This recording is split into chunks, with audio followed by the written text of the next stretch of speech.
Now be honest, my loves. We're about to step into the new year, and are you actually preparing to repeat this year's version of you again without realizing? Or are you finally ready to step into the one you've been dreaming about? Winter didn't invite you to slow down and go within for nothing. It softened you, helped you ground into the present moment, so you could understand that what's coming up for the next chapter of your life, you get to choose that. You get to decide who you want to be. Spring is coming and the light is about to return. And I want you to step into it like someone who knows who she is becoming. And yes, of course, I can absolutely help you with that. Throughout this video, I'm going to give you a few rituals that can help you embody and step into the dream version of yourself. But before we get into that, I would like to thank you for clicking on this video.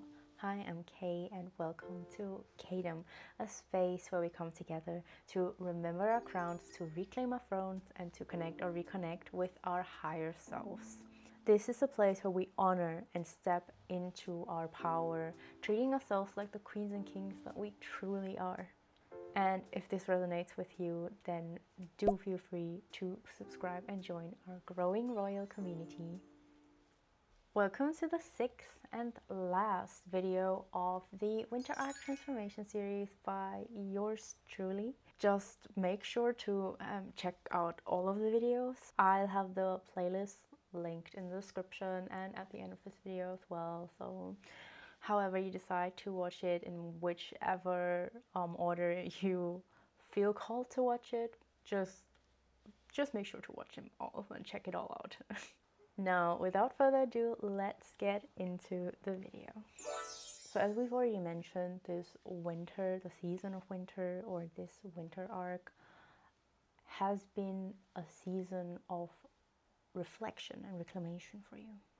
You've rested, you've reflected, and you've rebuilt your inner foundation, ideally speaking.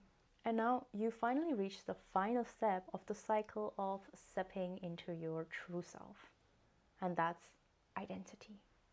Because true growth doesn't actually start with a specific action. It starts with a decision. It's about you deciding who you are. And it goes the same for identity, of course. It's not just something you can think your way into. It's something you have to embody. So here's a 1-minute ritual that I use that you can also steal. All you need to do is to ask yourself this one question every morning. How does the version of me I'm becoming sit, stand, speak, and move? Then practice that for 60 seconds, just 60 seconds. So 1 minute. Because your brain actually takes posture as evidence of identity. James Clear also said something that explains this quite accurately. Every action you take is a vote for the type of person you wish to become. And ideally, winter is the season of your quiet voting. All the micro habits, the cozy rituals, the slowing down, the emotional boundaries you've been setting, actually, they've already shifted your identity without you really realizing it. And now, as we step into the new year, or at whichever shift of the season you are right now when you're watching this, it's time to step into this shift with intention. Now, let me ask you this, and please do not answer it in the normal, common, and pretty boring way. Who are you becoming? Not the version of you that keeps compromising your own boundaries just to make other people feel comfortable. Not the version of you that keeps playing it small and safe because it's familiar.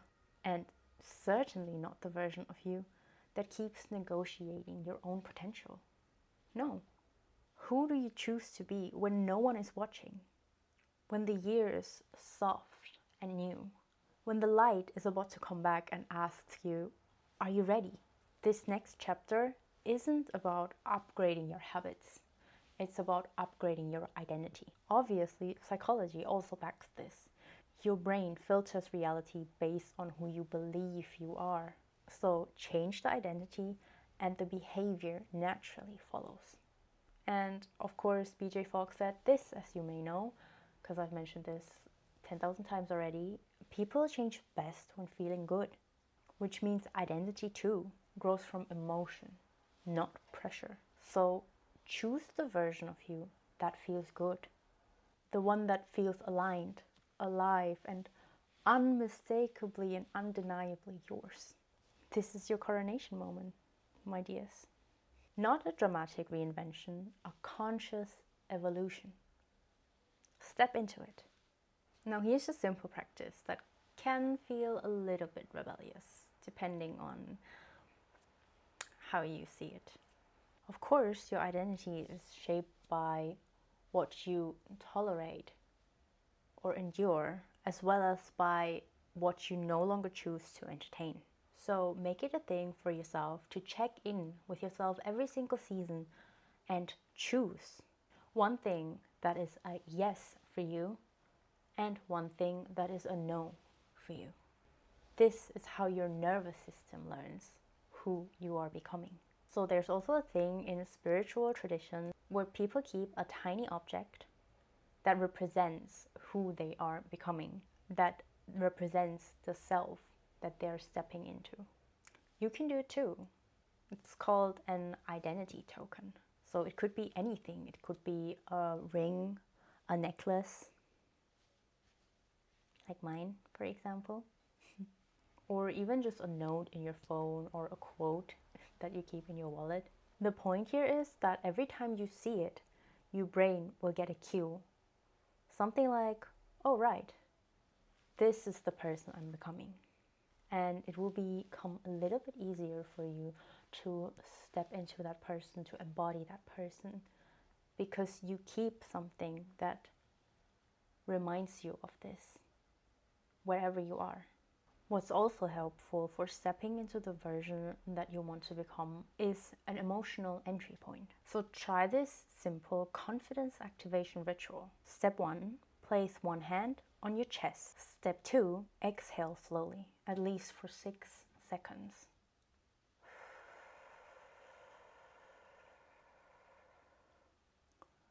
And step 3, say out loud, I move like the version of me I'm becoming. Then step 4 is to take action immediately. No matter how tiny it is, just something that is in that energy of the person you are becoming, the dream self that you are envisioning. Also, guys, I will never stop telling you that this is literally our journey, this life, the change, the flow of life. We came here to live it, to experience all these things that only us humans ever get to experience.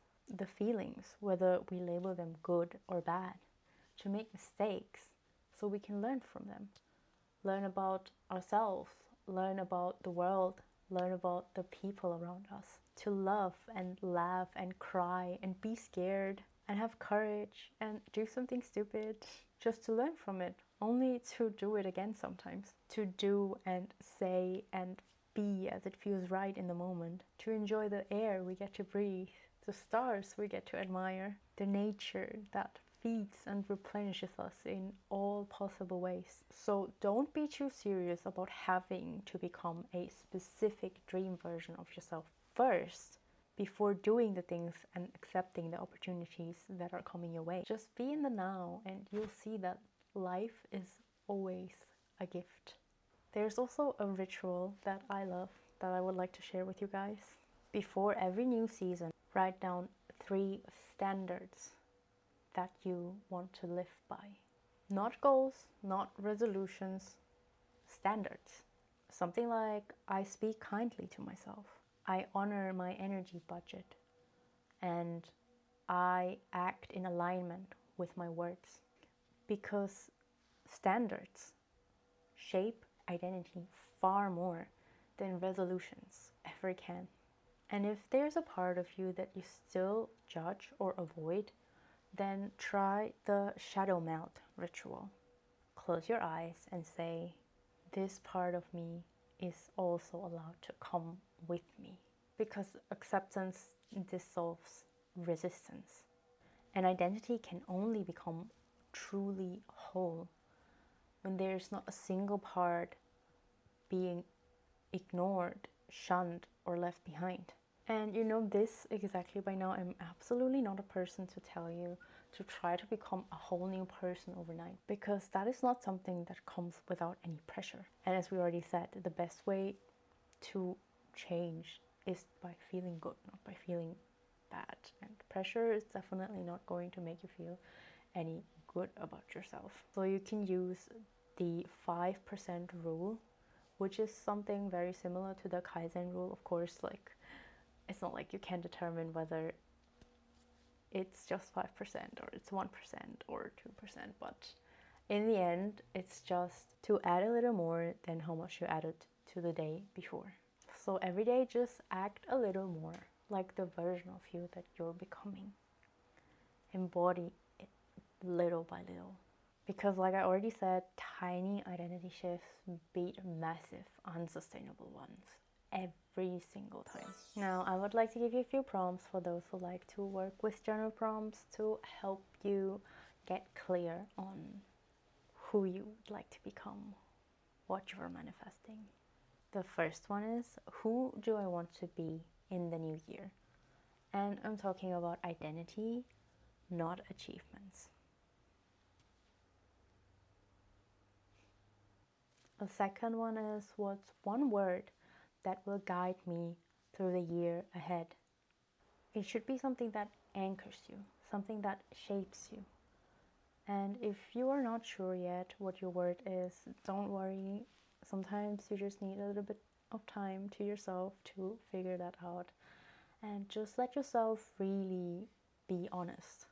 And that's how you will find your word. Now, as a little bonus, because this is the last video of this series and also the last video of this year, I will share with you my guiding word for next year. Mine is loyalty, or respect, I guess. In the sense that the most important theme for me next year is to stay true to myself. That I am loyal to my feelings, my thoughts, and my choices, first and foremost. This is what will guide me on how I act and speak and in whatever I do the coming year. Now, once again, one last time, transformation is not an event. It's a cycle, a season. Winter softened you and spring is going to bloom you. And this time, when you step into the light, you'll realize the new you wasn't somewhere far away. She was already here, just waiting for you to choose her or him. So now, as I've already shared mine with you, maybe that also gave you some ideas, or at least for the people who already know, I would really like to know what's your guiding word for next year. Make sure to comment it down below. I really would like to know the energy, feel the energy of your next chapter. And as always, if this resonated with you, do not forget to click the like button, subscribe, click the notification button to stay tuned for future uploads. And also feel free to share this with your family, with your friends, with a partner, with anyone that you think could benefit from hearing this. And also, if you would like to support me a little bit more, you could buy me a coffee or a matcha if you'd like. I have my Ko-fi link in the description below as well. And of course, all forms of love and support are deeply felt and appreciated over here. You can also find my social media accounts linked below, so I'll see you there. Let's keep rising and crowning ourselves together. I'm sending you so much love, and I'm seeing you guys in my next video next year. Bye. Hold up, guys. You know exactly what's coming now. I have the playlist linked here, just like I said, in case you don't want to go into the description right now or whatever. I have it linked right here, and you can check it out anytime, or you could check out one of my other videos, like this one, for example. Whatever you like.